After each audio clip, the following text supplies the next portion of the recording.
एक बहुत ही अनुभवी पैनल है। ऋचा सिंह है प्रवक्ता बीजेपी, विजय त्रिवेदी वरिष्ठ पत्रकार हैं, बहुत करीब से सारे जो राजनीतिक विषय हैं उन्हें देखते हैं। मेरे साथ कैप्टन सिकंदर रिजवी हैं, राजनीतिक विश्लेषज्ञ हैं। आसिफ सोहेल हैं, ये भी राजनीतिक विश्लेषज्ञ हैं। मेरे साथ समीर चौगांवकर भी जुड़ेंगे जो महाराष्ट्र की राजनीति को बड़े अच्छे से जानते हैं। आप सबका स्वागत है। तो पहला सवाल तो यही बनता है, महाराष्ट्र में ऐसा क्या हो गया? 38 सीटें जो कि जहां पर मुस्लिम जो वोटर हैं वो 20% से ज़्यादा हैं, वहां पे अगर देखें तो हम बीजेपी ने अपनी टैली जो है वो 11 से जो 2019 में थी 14 कर ली। अगर मैं जो महायुति की बात भी करूं तो 22 सीटें वहां पे ले गई। तो ऐसा क्या हो गया महाराष्ट्र में कि मुस्लिम सीटें जो हैं वो अचानक वहाँ जहाँ पर मुस्लिम वोटर काफ़ी तादाद में, वहाँ पर भी बीजेपी को सक्सेस मिली। इसी के साथ मैं एक और भी आंकड़ा आपको देना चाहूँगा। 11 ऐसी कॉन्स्टिट्यूएंसीज हैं महाराष्ट्र में जहाँ पर मुस्लिम जो तादाद है वोटर्स की वो 35% से ज़्यादा है। अगर इसको आप एनालाइज करेंगे तो यहाँ पे आपको मिक्स्ड रिजल्ट मिलेंगे कि ऐसा नहीं है कि सारे जो सीटें जो हैं वो जो है महायुति लेके गई है। यहाँ पे महाविकास आघाड़ी जो है वो भी काफ़ी अच्छी तादाद में सीटें लेके गई हैं। मैं थोड़ा गिना देता हूँ। मालेगांव सेंट्रल AIMIM केवल 75 वोटों से जीती। मानखुर्द शिवाजी नगर समाजवादी पार्टी, यहाँ पे 53% मुस्लिम वोटर्स हैं, ये वहाँ पे जीते। भिवंडी ईस्ट समाजवादी पार्टी के कैंडिडेट जीते, यहाँ पर 51% मुस्लिम वोटर्स हैं। अकोला वेस्ट कांग्रेस के साजिद पठान जीते हैं, यहाँ पे 41% मुस्लिम वोटर हैं। मुंबा देवी कांग्रेस के अमीन पटेल जीते हैं, 50% मुस्लिम वोटर हैं। भिवंडी वेस्ट समाजवादी पार्टी के कैंडिडेट हारे हैं, यहाँ 49% जो है वो मुस्लिम वोटर्स हैं। अमरावती आज़ाद पार्टी समाजवादी पार्टी के अमीन पटेल वो हारे हैं। मुंब्रा कलवा NCP नजीब मुल्ला ये वहाँ से हारे हैं, यानी ये जो महायुति है वहाँ से जीती है। बायकुला की अगर मैं बात करूँ तो शिवसेना की तरफ से दोनों ही जो कैंडिडेट थे वो दोनों ही हिंदू कैंडिडेट थे। 41% इसमें वोट शेयर है मुसलमानों का। और यहाँ पर जो है शिवसेना शिंदे जो है वो हारी है, शिवसेना जो उद्धव ठाकरे गुट है वो जीता है। ये औरंगाबाद सेंट्रल की बात करें तो मैं बता चुका हूँ कि AIMIM के कैंडिडेट जो हैं वो यहाँ हारे हैं, और जो उनको जो हराने वाला है वो सिर्फ 8, यहाँ पे जो है 38% जो है मुस्लिम वोटर्स हैं। औरंगाबाद वेस्ट में शिवसेना शिंदे संजय शिरसत जो हैं वो जीते हैं, और यहाँ पर 37% मुस्लिम वोट है, जो दिखाई देता है कि जहाँ पे मुस्लिम बहुल्य हैं वहाँ पे ऐसा नहीं कि सारी सीटें महायुति के पास गई हैं, लेकिन 20% जहाँ मुस्लिम वोट था या उससे ज़्यादा थोड़ा सा था, वहाँ पर ज़्यादातर सीटें जो हैं महायुति के पास गई हैं। विजय जी आप क्या कहेंगे? विजय जी आपकी आवाज़ म्यूट है, आपको अनम्यूट करना होगा। जी राहुल जी, आपने बहुत अच्छे से उसका विश्लेषण किया है और आंकड़ों को भी जिस तरह से बताया है उसकी बहुत सारी स्थिति साफ होती है। 2 चीजें इसमें मेरे को समझ में आती है मोटे तौर पर। एक तो जो प्रधानमंत्री नरेंद्र मोदी की जब से भारतीय जनता पार्टी में राष्ट्रीय राजनीति में हिस्सा आया तब से उन्होंने एक बड़ा पॉलिटिकल पैराडाइम चेंज किया है। वो एक बड़ा कारण मैं समझता हूँ। पॉलिटिकल पैराडाइम ये कि उससे पहले 2014 से पहले हमारी राजनीति अल्पसंख्यक वोटों की राजनीति पर चलती थी कि यदि किसी के पास ये 15% वोट है तो वो अपने आप को एक वो समझता था, किंग समझता था, और वो बाकी के 20% वोट या 15% वोट लेकर राजनीति में जीतते रहते थे। ये मोटे तौर पर ऐसा होता था। ये पॉलिटिकल पैराडाइम था। नरेंद्र मोदी के आने के बाद ये पॉलिटिकल पैराडाइम बदल गया है। अब आपके पास 15% उस वोटों का कोई नुकसान नहीं हो रहा, किसी को भी मिल ही रहा है उनको, लेकिन ये पॉलिटिकल पैराडाइम बदल गया कि जो आपको याद होगा, आप इतने लंबे समय राजनीति कवर करते रहे, हमारे यहाँ 75 मुस्लिम डोमिनेंट सीटें मानी जाती है लोकसभा की। उसका मतलब ये था कि भाई ये जहां पर 30%, 25%, 40% माइनॉरिटी की आबादी है, वो सीट वो वही जीतेगा जिसके पास उनका वोट होगा। लेकिन यदि पिछले चुनाव को देखें 2024 को, 2019 को, तो 75 में से 35 सीटें जो माइनॉरिटी डोमिनेंस की हैं वो भारतीय जनता पार्टी ने जीती। उसमें रामपुर और आजमगढ़ जैसी सीटें भी रही। मैं यहाँ पे विजय जी थोड़ा सा इंटरप्ट करूंगा। ये इसलिए जीती कि पोलराइज चुनाव हुआ, हिंदू कंसोलिडेशन ऑफ वोट हुआ, या फिर मुसलमान जो वोटर्स हैं उन्होंने भी बीजेपी के लिए वोट किया? नहीं, मैं समझता हूं कि ये रिवर्स पोलराइजेशन की वजह से बड़ा वोट मिला है। मुस्लिम ने भी वोट दिया 8%, 5%, 10%, वो कोई, मैं उसको ये नहीं कह रहा कि बिल्कुल वोट नहीं दिया, लेकिन ये जो सीटें जीती वो रिवर्स पोलराइजेशन की वजह से जीती, मोटे तौर पर। ऐसा उसको 100% नहीं कहना चाहिए, मोटे तौर पर ऐसा जीता। और अब महाराष्ट्र के चुनाव के रेफरेंस में भी देखे आपने, उसको 20% सीट को देखा कि जहां पर 20% मुस्लिम वोट है, वहां भी भारतीय जनता पार्टी महायुति ने 22 सीटें जीती 35 में से 38 में से। तो वो भी एक बड़ा कारण रिवर्स पोलराइजेशन का रहा। इसका रेफरेंस आप देखिए कि योगी जी ने जो 18 सीटों पर चुनाव प्रचार किया, उसमें से 17 वो जीत गए, और उनका स्लोगन क्या है? बटेंगे तो कटेंगे, एक रहेंगे तो सेफ रहेंगे। तो वो एक माइनॉरिटी के कंसोलिडेशन का, रिवर्स पोलराइजेशन का मसला है। तो मैं समझता हूं कि रिवर्स पोलराइजेशन ने एक बड़ी भूमिका निभाई। यदि केवल मुस्लिम वोट की बात करें, बाकी तो जीतने के बहुत सारे कारण हैं, उसमें लाडकी बहन योजना भी है, पार्टी की स्ट्रेटेजी भी है, और नेताओं का काम भी है, देवेंद्र फडणवीस का भी काम है। लेकिन यदि मुस्लिम वोटर्स को या मुस्लिम बाहुल्य सीटों पर देखें तो वो रिवर्स पोलराइजेशन उसका बड़ा कारण है। ऋचा जी, एक बड़ा हिस्सा ऋचा जी मैं आपको लाना चाहूंगा, बीजेपी की प्रवक्ता हैं ऋचा जी। तो जो है आपका जो चुनाव को एक तरह से पोलराइज करने का जो स्ट्रेटेजी थी वो काम कर गई? नहीं, देखिए, चुनाव को पोलराइज करके नहीं, भारतीय जनता पार्टी का एक नारा है सबका साथ सबका विकास। वो तो था ही नहीं ना इसमें नारा, वो तो इस चुनावों में नारा ही नहीं था ना। यहाँ तो था बटेंगे तो कटेंगे, एक रहेंगे तो सेफ रहेंगे। नहीं, एक रहेंगे तो सेफ रहेंगे, और बटेंगे तो कटेंगे, और सबका साथ सबका विकास।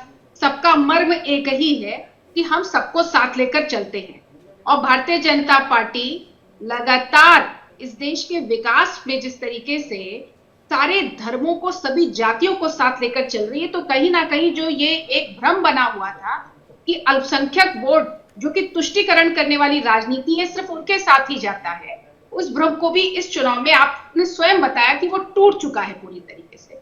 और ऐसी तमाम सीटें हैं, चाहे वो उत्तर प्रदेश की हो, महाराष्ट्र की हो, या अन्य कई राज्यों की हो, जहां पर मुस्लिम बहुल क्षेत्रों में भारतीय जनता पार्टी के पक्ष में वोटिंग हुई है। क्योंकि देखिए, एक बात से तो इनकार नहीं किया जा सकता है कि भारतीय जनता पार्टी की सरकार में, चाहे वो 10 साल की केंद्र की सरकार हो या फिर राज्य की सरकार, जितनी भी लोक कल्याणकारी नीतियां लागू की गई, उसमें किसी भी धर्म या जाति के आधार पर कोई विभेद नहीं किया गया।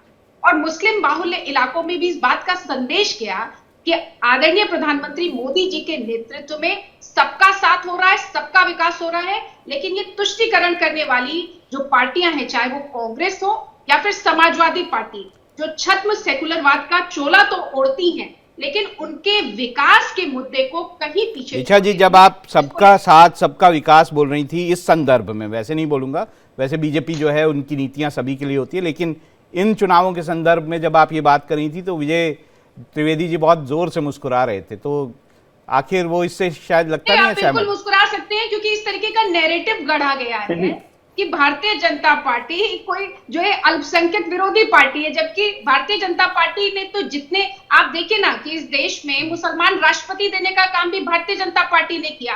पीडीए की बात करने वाले लोग केवल पीडीए का नारा समाजवादी पार्टी केवल चुनाव में वोट लेने के लिए लगाती रह जाती है, लेकिन जब उनकी हिस्सेदारी और भागीदारी की बात आती है तो पीडीए के लोग कहीं पीछे छूट जाते हैं। चाहे वो जामिया इस्लामिया में देख लीजिए या अलीगढ़ मुस्लिम विश्वविद्यालय में देख लीजिए, क्या वहां पे पीडीए की हिस्सेदारी की बात कभी ये सेकुलर या जो दलित और पिछड़ों की बात करते हैं? तो इन सारी चीजों को जनता देख रही है, और जनता ने भारतीय जनता पार्टी के पक्ष में जनादेश दिया है। इसको आज पूरा देश स्वीकार कर रहा है। शायद अगर मैं गलत नहीं हूं तो ऋचा जी एक वक्त समाजवादी पार्टी में होती थी, तब शायद, जी बिल्कुल, मैं समाजवादी, तो तब शायद उनकी जो भाषा थी वो इस तरह की नहीं थी कि जो है बीजेपी जो है वो एक बहुत ही समावेशी पार्टी है या फिर सभी जो धार्मिक समुदाय हैं उनको साथ लेके चलती है। समीर जी को इसके उसमें बहस में लेके आते हैं। समीर जी, अगर हम बात करें कि मालेगांव सेंट्रल जैसी सीट की बात करें, तो अगर मुस्लिम समुदाय ने जो है वो महायुति को वोट नहीं किया होता या बीजेपी की साइड या उस तरह से जो बीजेपी के साथ संगठन है उनको वोट नहीं किया होता, तो क्या ये संभव था एआईएमआईएम का जो कैंडिडेट है वो 75 वोट से सिर्फ जीतता? देखिए, कल ही सीएसडीएस की एक रिपोर्ट आई है जिसके अंदर कहा गया है कि महाराष्ट्र के अंदर 23% मुस्लिम मतदाताओं ने महायुति के लिए वोटिंग की है।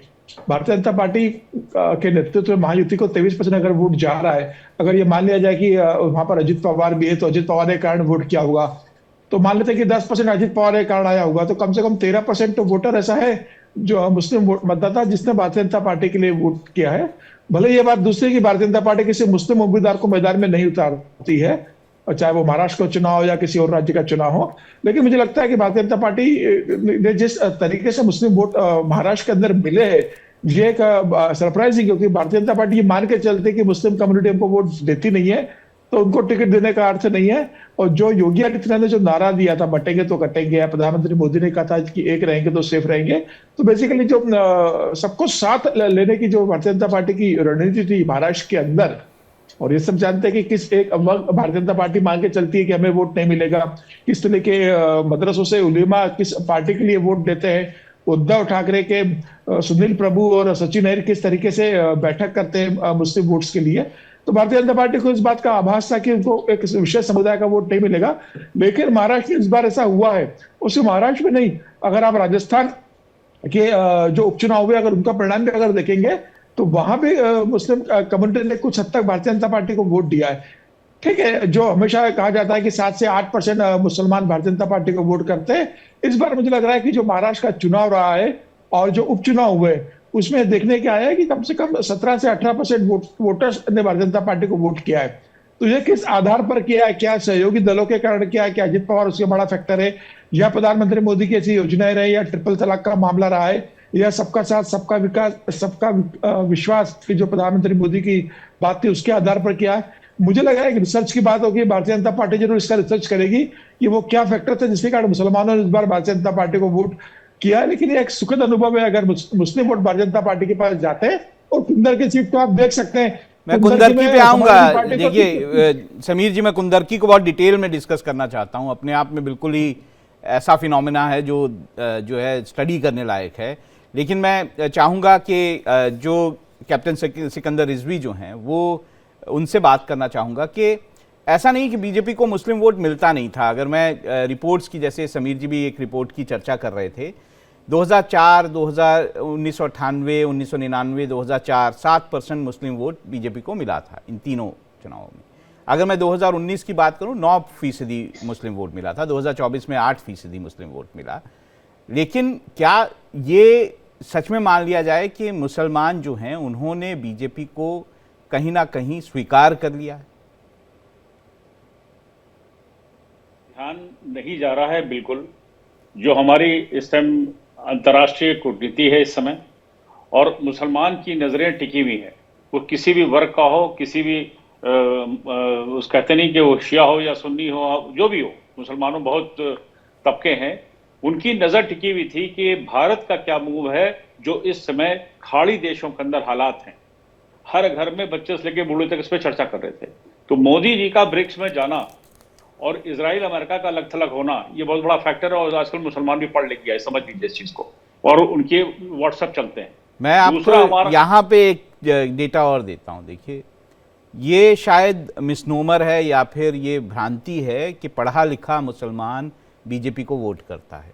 अगर मैं इसका डेटा में जाऊं तो ज़्यादा मुसलमान 11% वो मुसलमान बीजेपी को वोट करता है जो या तो गरीब है या वो है जो कि वंचित है।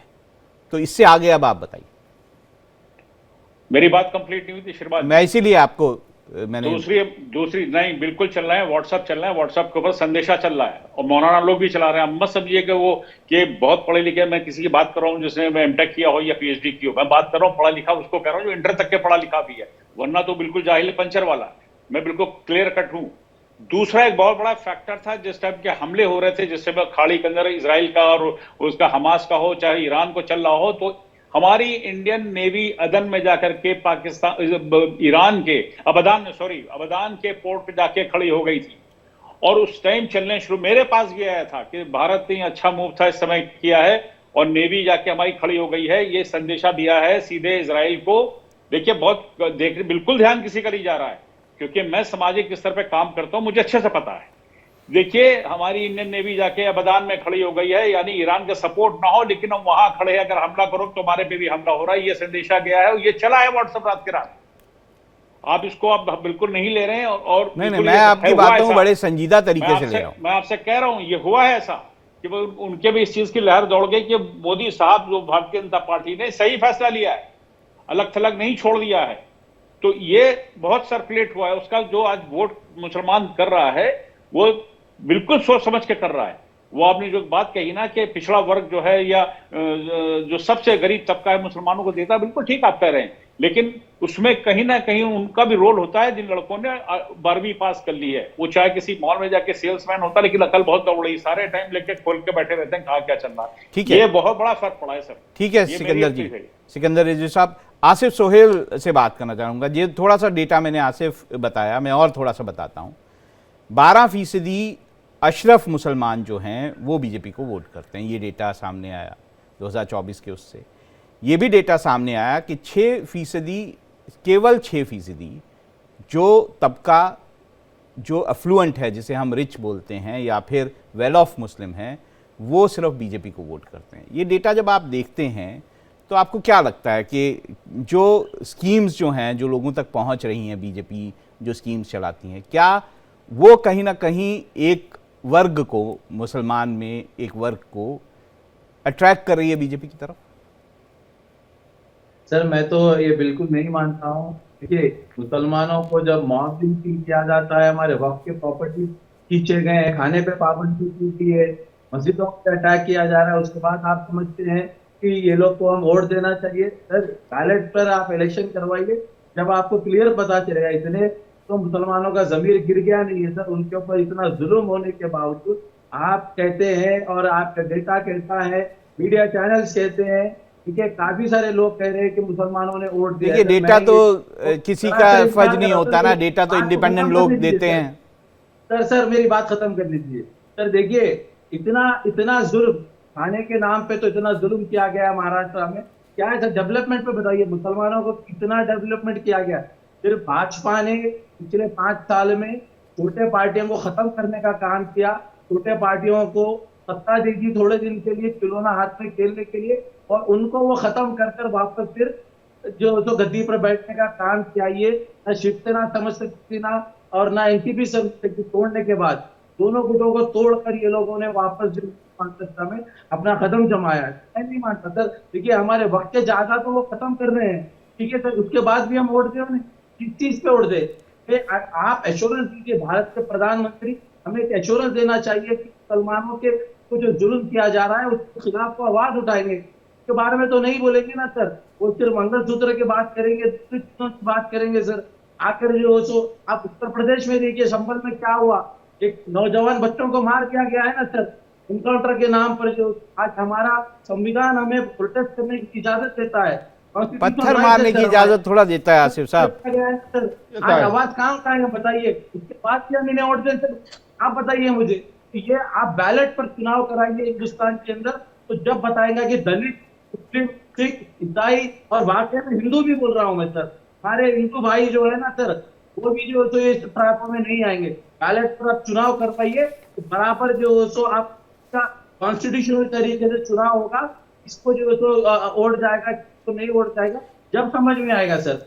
विजय जी इसका थोड़ा सा और आगे बढ़ते हैं। इसमें जो डेटा कहता है, मैं उसी पे थोड़ा जा रहा हूं, क्योंकि मैं ये मानता हूं कि डेटा जो कलेक्ट करने वाले लोग होते हैं, वो उस तरह से मैं उसको बोलूं कि वो हिंदू मुसलमान की तरह इस चीज़ों को नहीं देखते हैं। तो गुजरात में 29% जो मुसलमान हैं उन्होंने वोट किया बीजेपी को। वहीं पर उत्तर प्रदेश में जब लास्ट चुनाव हुए तो 2% केवल मुसलमानों ने वोट किया। तो ये आप जो कंट्रास्ट देखते हैं, ये आपको क्या लगता है, क्यों ऐसा कंट्रास्ट आता है कि एक जगह पे ज़बरदस्त तरीके से मुसलमान वोट करते हैं, एक जगह पे जो है बिल्कुल भी नहीं करते हैं? मैं बीजेपी के संदर्भ में बात कर रहा हूं। एक तो भारत जी, आपकी बात मेरे को पूरी नहीं आ रही थी, कनेक्ट हो रही, लेकिन मैं कह रहा हूं कि ऋचा जी ने जो अभी बात की कि मुसलमानों के लिए बहुत सरकार काम किया है, तो शायद उनको नहीं पता कि सरकार, भारत सरकार और भारतीय जनता पार्टी में फर्क। भारत सरकार की नीतियां तो सभी के लिए होती हैं। 75 साल में कोई ऐसी सरकार बताइए जिसने किसी जाति धर्म के लिए अलग से काम किया हो। कोई सड़क राहुल जी ऐसी बनवा सकते हैं जिसमें विजय त्रिवेदी के घर के बाहर सड़क को छोड़ दे और ऋचा जी की सड़क पर बनवा दे?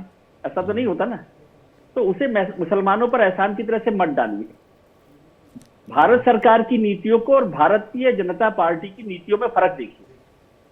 भारतीय जनता पार्टी के 240 एमपी हैं आज, और पहले पिछली बार 303 एमपी थे। कितने मुस्लिम एमपीज हैं? कितने मुसलमानों को टिकट दिया भारतीय जनता पार्टी ने? क्या पॉलिटिकल रिप्रेजेंटेशन है? विधायकों में 1596 मुस्लिम टोटल विधायक है भारतीय जनता पार्टी के आज देश भर में। कितने मुस्लिम विधायक हैं? भारतीय जनता पार्टी का पूरे संगठन में मुस्लिमों का क्या रिप्रेजेंटेशन है? और ये तो आज अच्छा हुआ कि ऋचा जी को ये कम से कम याद रहा। मुझे लगा कि अब तो पार्टी ही भूल गई है सबका साथ सबका विकास का नारा। कब आपने सुना था आखिरी बार सबका साथ सबका विकास? और यदि उसका मर्म बटेंगे कटेंगे की नारे का एक जैसा है तो फिर इस नए नारे की जरूरत क्या है? विजय जी की बात का मैं जो है वो ऋचा जी से जरूर उत्तर लूंगा। थोड़ा सा साफ करना चाहिए और बात करनी चाहिए। आज वक्फ को लेकर जिस तरह का माहौल बन रहा है, वो मसला मुसलमानों का, अमीर और गरीब मुसलमानों का है, जमीन का मसला है मजहब से ज्यादा। लेकिन वो डिस्ट्रस्ट आपका अपने पार्टी के खिलाफ, भारतीय जनता पार्टी के खिलाफ इतना बढ़ गया है कि वो आपकी सही बात को भी समझने के लिए या सुनने के लिए तैयार नहीं। जो विजय जी ने बात कही है, विजय जी ने जो बात कही वो है मुस्लिम रिप्रेजेंटेशन की किसी पार्टी में। मुझे याद है कि एक समय था कि बीजेपी में सिकंदर बख्त जैसे नेता होते थे जो टॉप लेयर में बीजेपी के हुआ करते थे। आज वैसा हमें नहीं दिखाई देता। और ये भी जो है, चाहे वो कोई भी एनालिस्ट हो, वो ये मानता है कि बीजेपी जो है वो मुसलमानों को रिप्रेजेंटेशन नहीं देती। उसके कारण हो सकते हैं, उनको लगता है मुसलमान वोट नहीं करते हैं बीजेपी के लिए, या फिर उनको लगता है कि अगर वो मुसलमानों को रिप्रेजेंटेशन देंगे तो हिंदू वोट कहीं ना कहीं खिसक जाएगा। ऋचा जी, जो विजय जी ने बातें कही उस पर आपकी टिप्पणी। नहीं, देखिए विजय जी की बातें मुझे बड़ी जो है, चूंकि हमारे वरिष्ठ पत्रकार हैं और हम लोग बहुत समय से इनको सुनते आए हैं, मैं पूरे सम्मान के साथ कहना चाहती हूँ कि वो भारतीय जनता पार्टी और भारत सरकार में जो अंतर कर रहे थे। देखिए, सरकार एक संवैधानिक संस्था है, मैं बिल्कुल मानती हूँ, लेकिन सरकार के ऊपर संगठन का और पार्टी की नीयत का प्रभाव आता है। और हमारी नीयत और नियति एकदम साफ है, सबका साथ सबका विकास। और हमारा नेतृत्व भी एकदम स्पष्ट है कि आदरणीय प्रधानमंत्री मोदी जी पूरे देश को अपना परिवार मानते हैं। आप अभी कह रहे थे कि राहुल गांधी जी ने कोई सड़क बनवाई हो, तो राहुल गांधी जी को तो खैर कोई मौका नहीं मिला। वो मेरे लिए बोल रहे थे, राहुल गांधी जी के लिए नहीं बोल रहे थे, वो मेरे लिए बोल रहे थे कि मैंने अगर कोई सड़क बनवाई हो तो उनको तो कोई मौका मिला नहीं। लेकिन मैं एक बात कहना चाहती हूँ कि राजीव गांधी जी का वो बयान भी सबको याद होना चाहिए, जिसको उन्होंने कहा था कि हम भेजते तो 1 रुपए है लेकिन नीचे तक 10 पैसा नहीं पहुंचता। लेकिन भारतीय जनता पार्टी की सरकार में आदरणीय प्रधानमंत्री मोदी जी के नेतृत्व में जिन कल्याणकारी नीतियों की मैं बात कर रही थी, विजय सर आप चाहे जितना मुस्कुरा लीजिए, लेकिन आप इस फैक्ट से इनकार नहीं कर सकते कि जितनी भी लोक कल्याणकारी नीतियां हैं जो कि भारत सरकार बनाती है, लेकिन उन नीतियों का जरूरतमंद लोगों तक पहुंचना और जो उसके अधिकारी हैं उन लोगों तक पहुंचाना, ये एक बड़ी बात है। और इस टास्क को हमने चैलेंज मानकर पूरा किया है, चाहे वो प्रधानमंत्री आवास योजना हो, चाहे वो उज्ज्वला योजना हो, या जो जनधन खाते खोलने की योजना थी, जिसमें लाडली बहन योजना हो, जिसमें सीधे खातों में पैसा जाता है। समीर जी, अगर ये बात सही है जो ऋचा जी बोल रही हैं कि हमारी नीतियां जो हैं वो लोगों तक पहुंची हैं, उसमें कोई मुसलमान हो, वो हिंदू हो, कोई सिख हो, ईसाई हो, कोई फर्क नहीं पड़ता, तो आखिर झारखंड में क्या हुआ? वहाँ मुस्लिम बहुल्य, उसका मैं आपको एक डेटा देता हूँ जो है। अगर हम ऐसी सीटें देखें जहाँ पे मुस्लिम जो वोट है वो 22% से 38% तक है, जैसे पाकुड़ की सीट है 35.8% वोट शेयर है, और कांग्रेस जो है उसके कैंडिडेट जीते हैं, मुस्लिम कैंडिडेट वहाँ खड़ा किया था। राजमहल की सीट है 34%, 64.6% वोट है, जीएमएम के कैंडिडेट जीते, मुस्लिम कैंडिडेट थे। गुड्डा की सीट है, आरजेडी संजय प्रसाद जीते। मधुपुर की सीट है 25% मुस्लिम पॉपुलेशन है, जीएमएम के यहाँ पर फिर मुस्लिम कैंडिडेट जीते हैं। गांडेय की सीट है, आप जानते हैं, कल्पना सोरेन की सीट वहाँ से जीती हैं, 23% मुस्लिम है। टुंडी की सीट है, 22% जो है वो मुसलमान है, और यहाँ पर भी जो है जो कैंडिडेट हैं वो मथुरा प्रसाद महतो रहे, जेएमएम के कैंडिडेट थे। जामतारा की सीट है, 38% मुसलमान हैं, इरफान अंसारी यहाँ पर जीते। मैंने वो सारी सीटें आपको गिनवाई जहाँ पर मुस्लिम बहुल्य सीटें हैं। आप एक भी सीट ऐसी नहीं कह सकते जो कि बीजेपी जीती। क्या हो गया? अगर इतनी अच्छी स्कीम्स हैं जो लोगों तक सब तक पहुंचती हैं, क्यों मुसलमानों ने वहां वोट नहीं किया? राहुल जी, अब मुसलमान ने सीट आपने गिरा दी, लेकिन मैं आपको एक बात और बता दूं कि 28 आदिवासी आरक्षित सीटें हैं झारखंड के अंदर और सिर्फ एक चंपई सोरेन जीते। वो मैंने एक बार 27 सीटें पहले भारतीय जनता वो पार्टी मैंने हार गई पहले है। जो है वो कवर चंपई कर सोरेन के बेटे घाटशिला से हार गए, बाबूलाल सोरेन, वो खुद हार गए। मतलब लोकसभा में भी अब भारतीय जनता पार्टी 5 आदिवासी आरक्षित सीट हार जाती है और विधानसभा चुनाव में सिर्फ एक चंपई सोरेन जिसको लेकर आई थी आदिवासी के लिए, वो जीते, बाकी सारी हार गई। देखिए, मुस्लिम वोट्स के लेकर अभी ऋचा जी बता रही थी कि हमारी नीति सबके लिए, नीति जरूर होती है लेकिन नियत भी देखना चाहिए कि नियत कैसी है, किसके लिए। भारतीय जनता पार्टी को स्वीकार करने में कोई हर्ज नहीं होना चाहिए कि भारतीय जनता पार्टी हिंदुत्व की बात करती है और भारतीय जनता पार्टी जब से बनी है तब से मुसलमान भारतीय जनता पार्टी के कभी भी एक इसमें नहीं रहा, केंद्र में नहीं रहा। आप देखिए, सिकंदर बख्त का राहुल जी आप जिक्र कर रहे थे, वो तो अटल जी की भारतीय जनता पार्टी का आप जिक्र कर रहे थे। मैं तो अभी भी बता सकता हूँ कि मुख्तार अब्बास नकवी तो केंद्र में मंत्री रहे, आज मुख्तार अब्बास नकवी कहां पर है? शहनाज हुसैन एक दिल्ली की राजनीति करते थे, आज शहनाज हुसैन कहां पर है? एमजे अकबर विदेश राज्य मंत्री बने थे, आज एमजे अकबर कहां है? आज तो केंद्र में भी एक भी मुझे लगता है मुस्लिम मंत्री नहीं है। तो इसमें कोई ठीक है, ये पार्टी का अपना निर्णय, उन्हें किसे मंत्री बनाना नहीं बनाना है, प्रधानमंत्री मोदी का विशेष अधिकार है। लेकिन अगर जिस तरीके से भारतीय जनता पार्टी में मुसलमानों का रिप्रेजेंटेशन लगभग खत्म हो गया है, तो भारतीय जनता पार्टी को इस बात की जनता पार्टी मुझे लगता है इस बात की उम्मीद भी नहीं करती कि हमें उनका वोट मिले। जो 80 और 20 का योगी आदित्यनाथ का नारा है कि 80 और 20 कि 80% वोट इधर हो जाए, 20% समाजवादी पार्टी में, कांग्रेस में, बहुजन समाज पार्टी में और अन्य दलों में बढ़ जाए, तो मुझे लग रहा है वो नारा महाराष्ट्र के अंदर सही हो गया है कि एक तरफा सारा हिंदुत्व के छतरी में सारी जातियां इकट्ठे होकर भारतीय जनता पार्टी महायुति को वोट कर दिया है। बाकी मुस्लिम वोट शरद पवार में, कांग्रेस में, उद्धव ठाकरे में बंटे रहे और इसलिए वो 10, 15 और 20 सीटों में आकर सिमट गए। तो ये 80 और 20 का जो वोटों का ध्रुवीकरण भारतीय जनता पार्टी का जो प्लान है, मुझे लगता है वो महाराष्ट्र में सक्सेसफुल हुआ है। महाराष्ट्र पहला प्रदेश है जहां उनकी इच्छा पूरी हो गई है।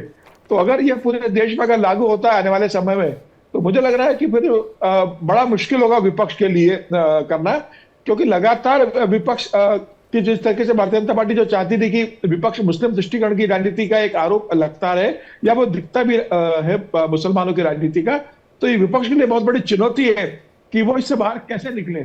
फिर मुसलमानों के वोट पे विपक्ष कभी सत्ता में नहीं आ सकता। और भारतीय जनता पार्टी चाहती है कि जितना वो विपक्ष के मुस्लिम तस्वीर की बात करेगी, जितना वो एक है तो सेफ की बात करेगी, जितना वो बटेंगे तो कटेंगे की बात करेगी, उतना विपक्ष के दल मुस्लिम वोटर पर निर्भर होते चले जाएंगे। और मुझे लग रहा है कि महाराष्ट्र की राजनीति ने बताया कि भारतीय जनता पार्टी का जो व्यूह रचना थी या जो इच्छा थी वह महाराष्ट्र में दिख रहा है और यही कारण रहा है कि वहां एक तरफा भारतीय जनता पार्टी के नेतृत्व में महायुति को जीत मिली है। सिकंदर रिजवी साहब, मैंने अभी समीर जी के साथ एक डेटा शेयर किया, अभी कुछ और डेटा मैं आपका जो झारखंड है वहाँ से शेयर करता हूँ। कुछ सीटें और हैं, महगनमा की सीट है, 17% मुस्लिम वोट थे, यहाँ पर कांग्रेस जो जीती है, लेकिन उसके बाद 3 ऐसी सीटें जहाँ 17% मुस्लिम वोट थे लेकिन बीजेपी जीती। हतिया की सीट है, धनवर की सीट है या धनबाद की सीट है, ये सारी सीटें बीजेपी जीती, वहाँ 17% मुस्लिम वोट थे। क्या इस जो मैंने दोनों झारखंड के आपको जो डेटा दिया उससे ये लगता नहीं है कि जहाँ जहाँ पोलराइजेशन हुआ वहाँ पे बीजेपी बड़ी कंफर्टेबल तरीके से जीत गई, जहाँ पोलराइजेशन नहीं हो पाया वहाँ बीजेपी को मुश्किलें पैदा हुई? मैं आपकी बात को बता रहा हूँ श्रीमान जी, आपने अभी कहा था कि बीजेपी को जो पिछड़ा तबका है मुसलमानों का वो वोट करता है, पढ़ा लिखा नहीं करता है। झारखंड के अंदर मुसलमानों की बद से बदतर हालत है और वो जो भी उनका साथ देता है, चाहे बीजेपी हो, चाहे दूसरी पार्टियां हो, चाहे सुरेंद्र जी की पार्टी हो, वो बेचारे खड़े हो जाते हैं। अगर आप जाके देखिए वहां का आंकड़ा तो बहुत कम आपको वहां पे कारोबारी मिलेंगे मुसलमान बिल्कुल बद से बदतर हालत के अंदर झारखंड के अंदर है।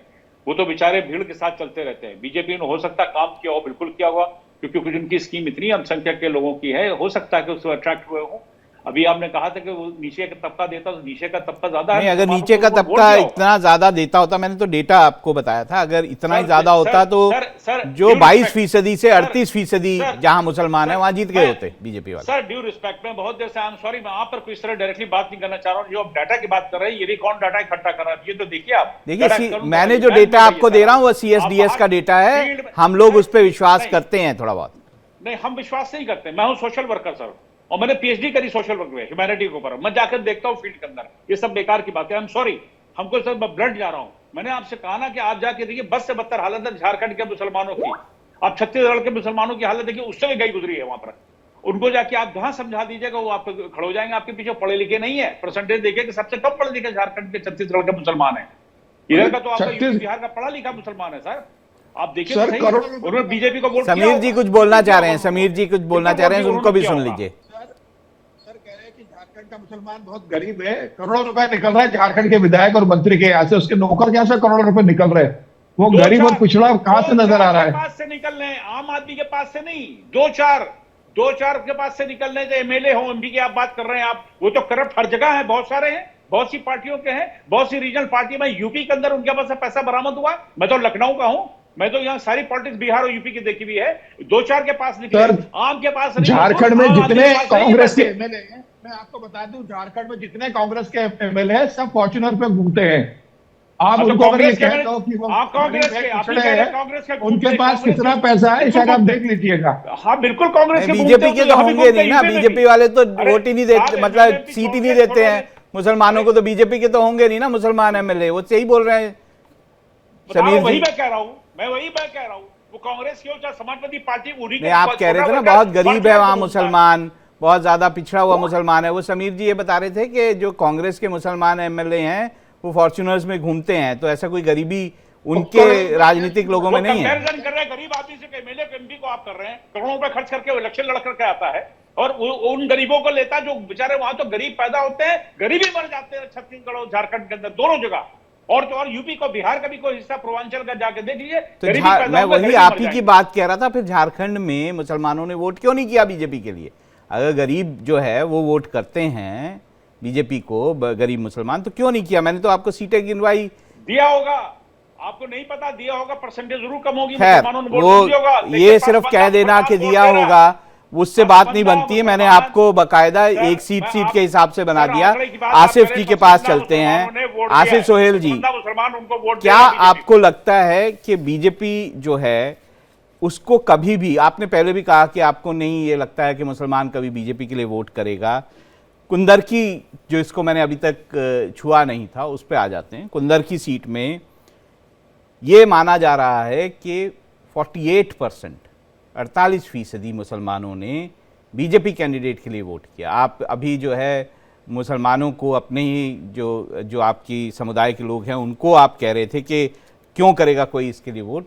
कुंदर की एक बड़ा एग्जाम्पल है, 48% मुसलमानों ने बीजेपी के लिए वोट कर दिया। क्यों कर दिया भाई, अगर इतने खराब बीजेपी है तो? मैं आपको वही बोल रहा हूँ सर, इतना जुल्म जो मुसलमानों पे किया जा रहा है, उसके बाद मुसलमान कैसा वोट करेगा सर? मेरा सवाल ये है, इतना तो हमें कॉमन सेंस की बात बताइए सर। आसिफ जी, मुसलमान तो हमेशा जुल्म के खिलाफ खड़ा हुआ है, क्यों जुल्म सहेगा? हमारे घर जल रहे, हमारी इबादत तलाक हटाना जुल्म है। हमें खाने पे पाबंदी की जा रही है, हमारे कपड़ों के ऊपर पाबंदी की जा रही है, हमारे जायदादों को खींचा जा रहा है, उसके बाद भी हम जो उसको ये लोग को वोट देना चाहिए। सर आप मुझे बताइए सर। मैं तो आपसे पूछ रहा हूँ क्यों दिया वोट? मैं तो बोल रहा हूँ 48% वोट दिया, क्यों दे दिया? सर मैं वही बोल रहा हूँ, चुनाव बैलेट पे करवाइए, आपको तब पता चलेगा सर कौन किसको वोट दिया है। मेरा तो सवाल यही है सर, हुकूमत से भी यही है, इलेक्शन कमीशन से भी यही है कि आप चुनाव बैलेट पे करवाइए। चलिए मैं और आपको बताता हूं, चलिए इसको और डीप में चले जाते हैं। 2007, 2012, 2017 में 27,000 मुसलमानों ने बीजेपी के कैंडिडेट के लिए कुंदरकी में वोट किया। अब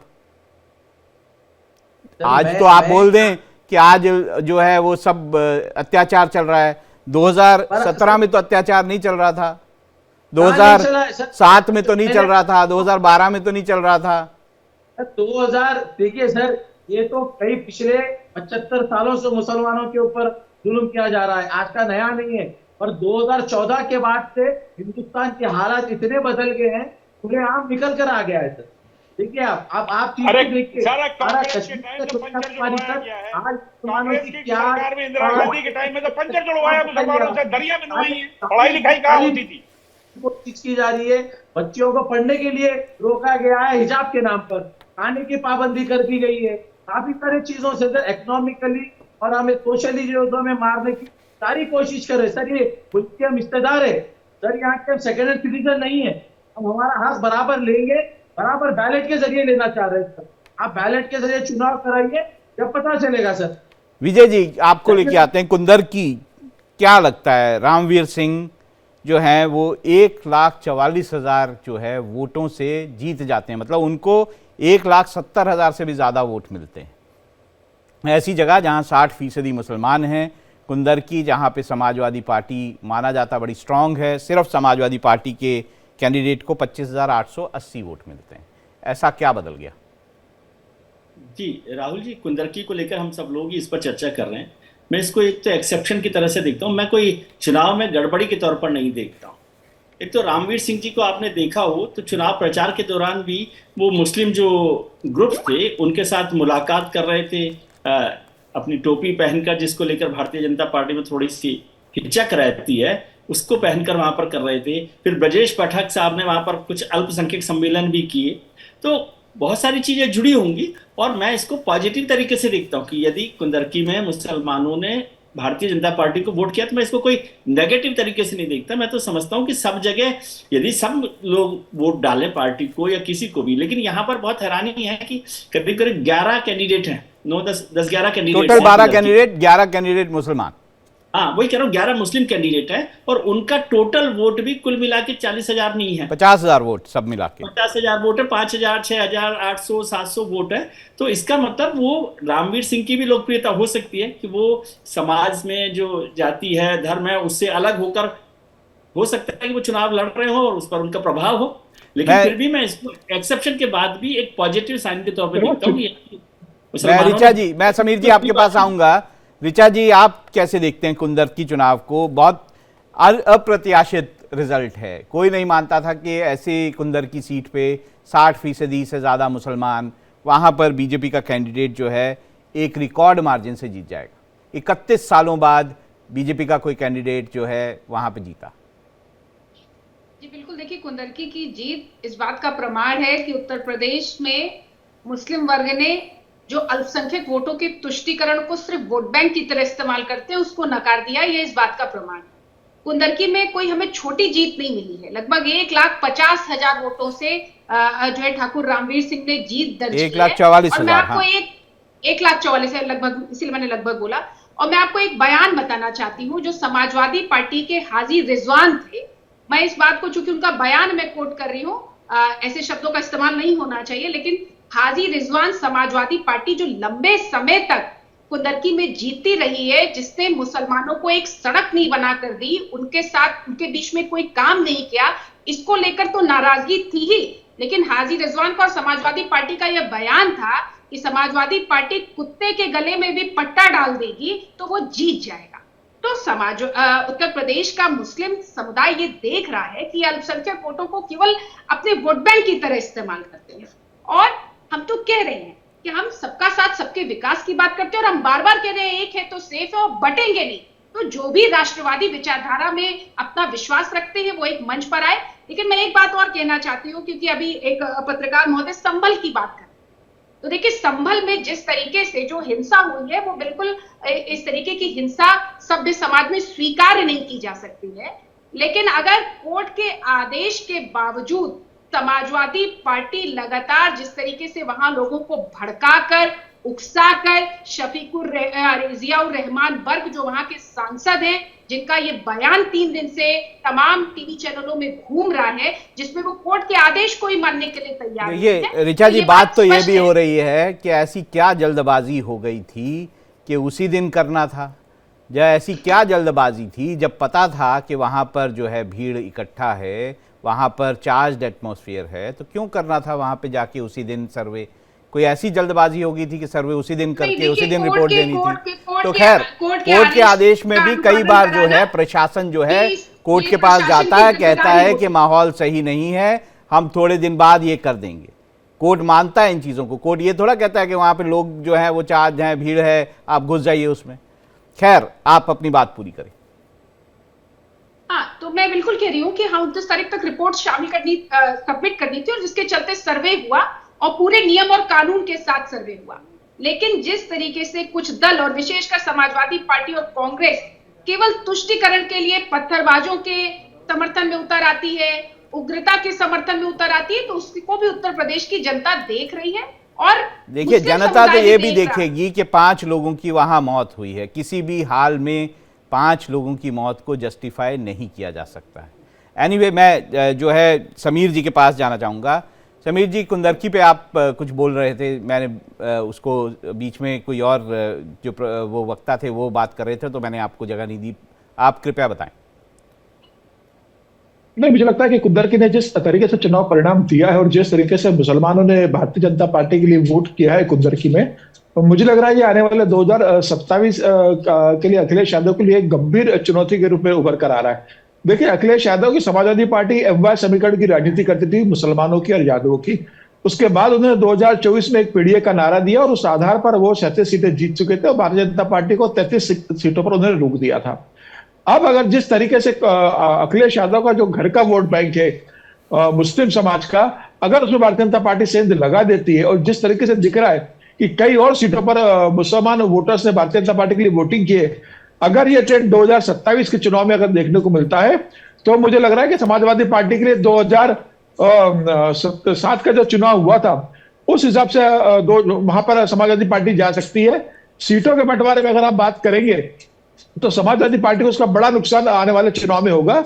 अखिलेश यादव की जो पूरी राजनीति समाजवादी पार्टी की रही है, मुसलमान और यादव समाज की रही है। यादव वोट बैंक भी टूटा है। आप देखिए, करल में जिस तरीके से यादव कम्युनिटी ने भारतीय जनता पार्टी के लिए वोट की, और अखिलेश यादव की खुद की सीट पे अगर 14-15 हजार से उनका भाई तेज प्रताप अगर जीत रहा है, तो ये बता रहा है कि यादव वोट बैंक भी समाजवादी पार्टी से टूटा है।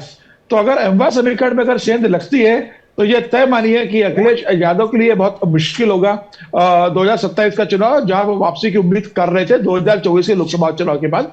मुझे लग रहा है कि भारतीय जनता पार्टी ने, योगी आदित्यनाथ ने जो सदी हुई रणनीति उत्तर प्रदेश के 9 चुनाव में अपनाई थी, उसका परिणाम रहा कि भारतीय जनता पार्टी वहां पर 7 सीटें जीत चुकी है और सिर्फ 2 सीटों पर अखिलेश यादव को रुकना पड़ा। समीर जी, अगर आप इस पूरे सिनेरियो को देखें और ये देखें कि कटेंगे तो बटेंगे तो कटेंगे का नारा और कुंदरकी की सीट जो कुछ कुंदरकी में जो रिजल्ट्स आए, क्या बीजेपी की रणनीति पे कोई प्रभाव डालेगा? जिस तरह का महाराष्ट्र में उन्हें सफलता मिली है, बीजेपी क्या और हिंदुत्व की राजनीति या हिंदुत्व या हिंदुओं को साथ रखने की या एक अम्ब्रेला के अंदर इकट्ठा करने की राजनीति पे आगे बढ़ेगी, या फिर आप इसमें कोई बदलाव देखते हैं? जिस तरह का कुंदरकी का जो रिजल्ट आया है उसके कारण आप कोई बदलाव देखते हैं इसमें?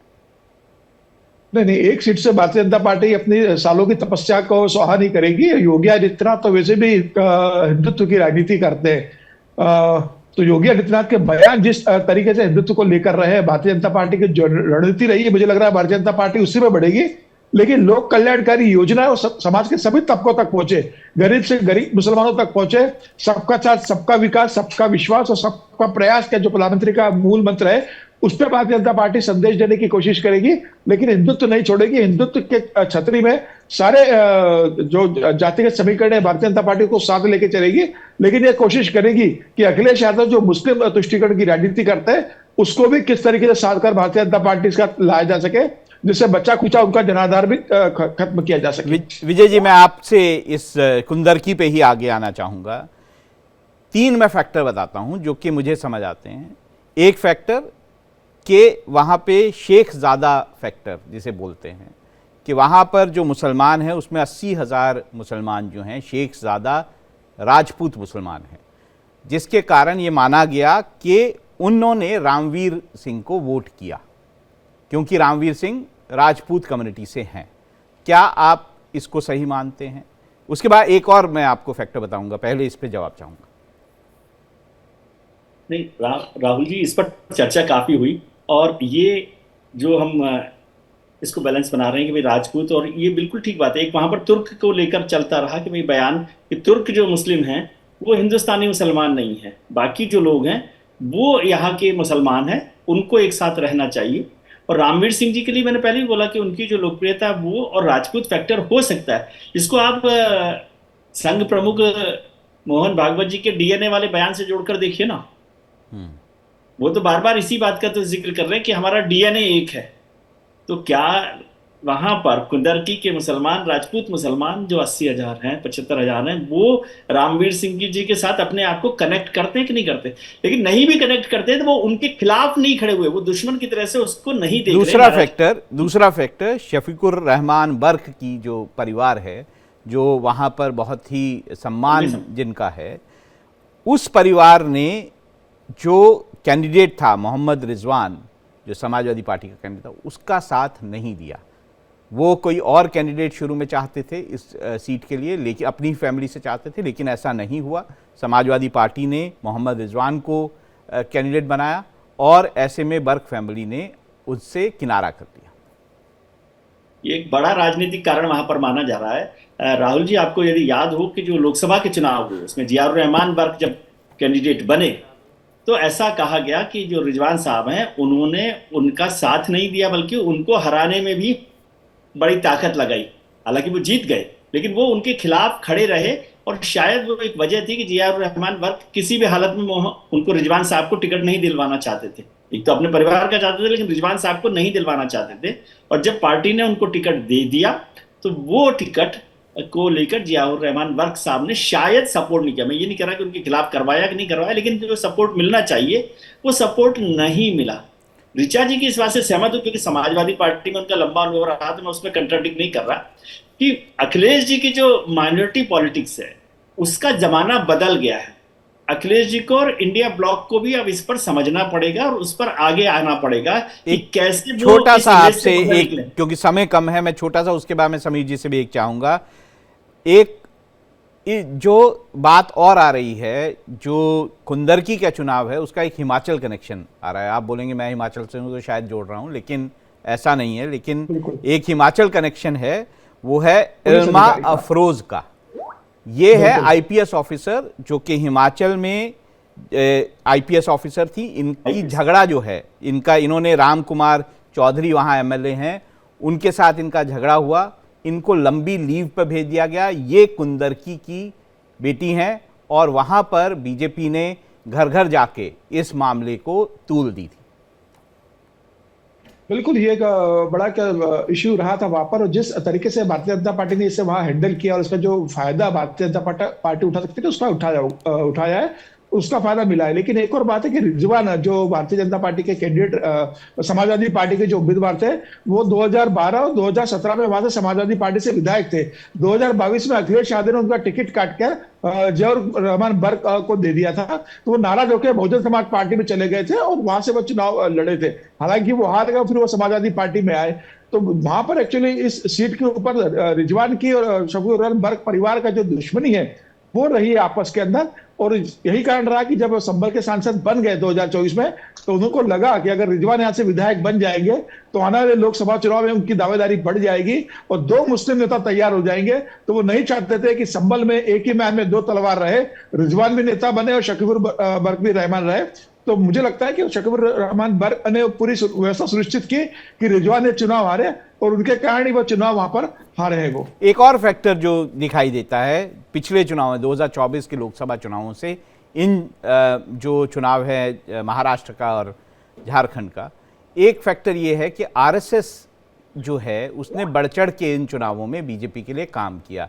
जो शायद एक बार बहुत ज़्यादा बात हो रही थी 2024 के चुनावों के बाद कि कहीं आरएसएस ने बहुत ज़्यादा इंथ्यूजियाज्म नहीं दिखाया था, उसके कारण जो है बीजेपी को काफ़ी लॉस हुआ। आप कितना सच कितना गलत मानते हैं?